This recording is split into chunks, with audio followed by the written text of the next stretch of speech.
নাটোরের গুরুদাসপুরের ব্রিচাপিলা গ্রামের শাহী মসজিদ বা গায়বী মসজিদ। ইতিহাস থেকে জানা যায়, নাটোরের চাপিলা এলাকা ছিল মোগল আমলে প্রশাসনিক অঞ্চল।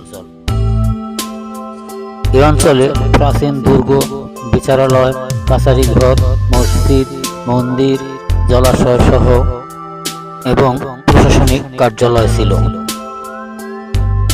এখানে মোগল সৈনিকদের ঘাঁটি ছিল। ইতিহাসবিদরা মনে করেন, এখানে মোগল আমলে মোগল সৈনিকদের নামাজের জন্যই এই মসজিদটি নির্মাণ করা হয়েছিল। পর্যায়ক্রমে চাপিলার এই নগরীটি ধ্বংস হয়ে যায়। বহুদিন এই অঞ্চলটি লোকচক্ষুর অন্তরালে ছিল। পরবর্তীতে ঢাকা, কলকাতা এবং ময়মনসিংহ এলাকা সহ বিভিন্ন অঞ্চল থেকে লোকজন এই এলাকায় বসবাস করতে আসে এবং সেই সমস্ত লোকজনই এই মসজিদটি আবিষ্কার করে।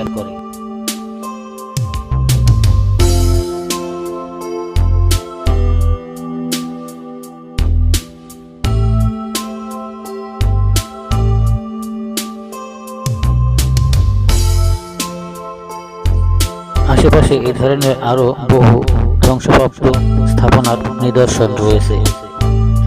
তাই লোকজনের মুখে মুখে রটে যায় যে এই মসজিদটি এক রাত্রিতে নির্মাণ হয়েছে। সেই থেকে গায়বী মসজিদ নামেই এই মসজিদটির নাম চতুর্দিকে ছড়িয়ে পড়ে।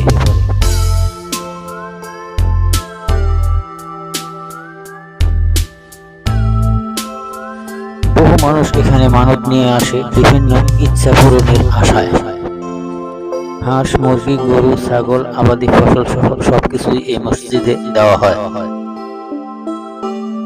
এবং সেই সমস্ত জিনিসগুলো প্রকাশ্যে ডাকের মাধ্যমে মুসল্লিদের কাছে বিক্রি করে দেওয়া হয়।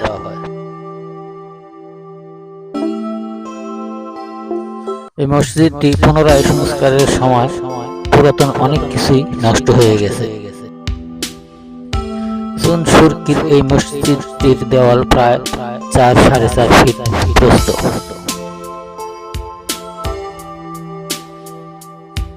সাধারণ লোকজন মনে করেন, রাজশাহীর বাঘার শাহী মসজিদের নির্মাণের সমসাময়িক সময়ে হয়তো এই মসজিদটিও নির্মাণ করা হয়েছিল।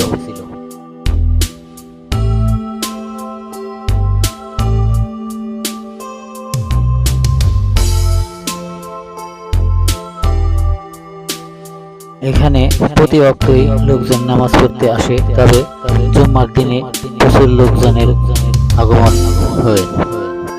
এই মসজিদটি বর্তমানে মনোরম এবং দর্শনীয় স্থান হিসেবে পরিচিতি লাভ করছে।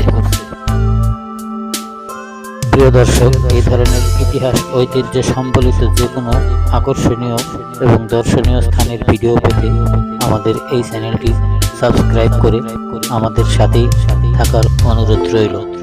ধন্যবাদ সবাইকে ভিডিওটি দেখার জন্য। আল্লাহ হাফেজ।